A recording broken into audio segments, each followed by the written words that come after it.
Hello guys, my name is Vin and this is the C walkthrough. In this series, we will go through the book called The C Programming Language, written by Brian Kernighan and Dennis Ritchie in 1985. So, let's start. First, I will create a new directory.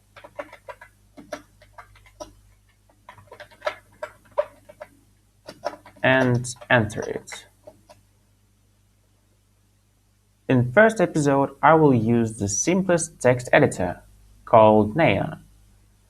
The reason to use it is to show you that you can code everywhere and use anything to do it.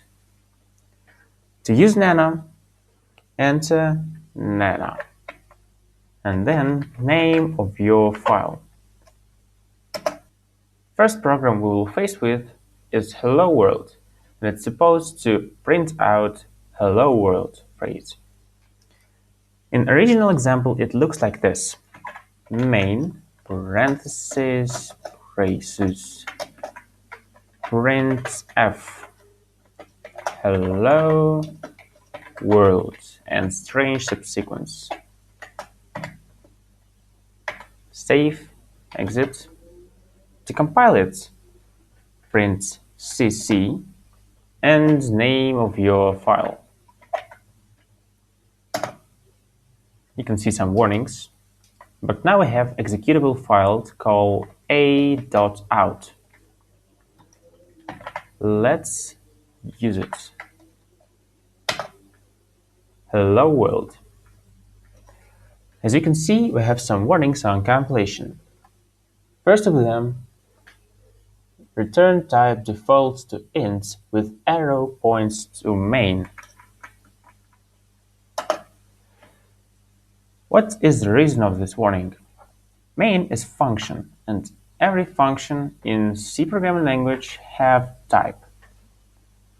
For main, it is int. And what it means that main must return some int value. In our case, with no errors, it returns 0. Save, exit, compile. As you can see, now we have now this warning and still have executable that works fine. Now let's fix another two warnings. They about the same reason, that we have no function printf in our space.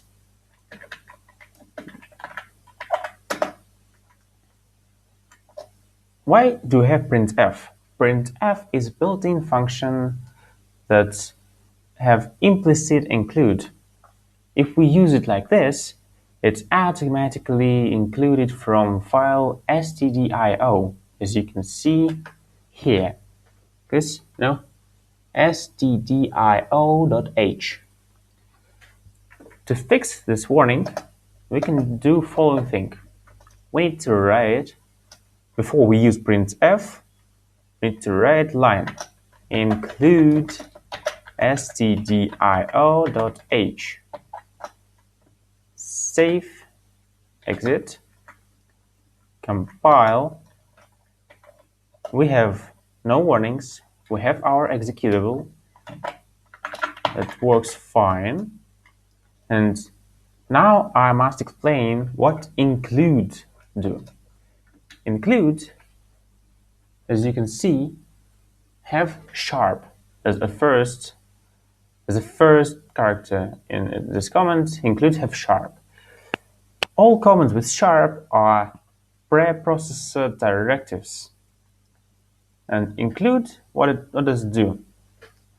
It takes stdio text and pastes into this first line. And inside of stdio, we have this printf function. That's why now we have no warnings and working code. Now you know how to write program and compile it yourself. Thank you for watching and see ya later.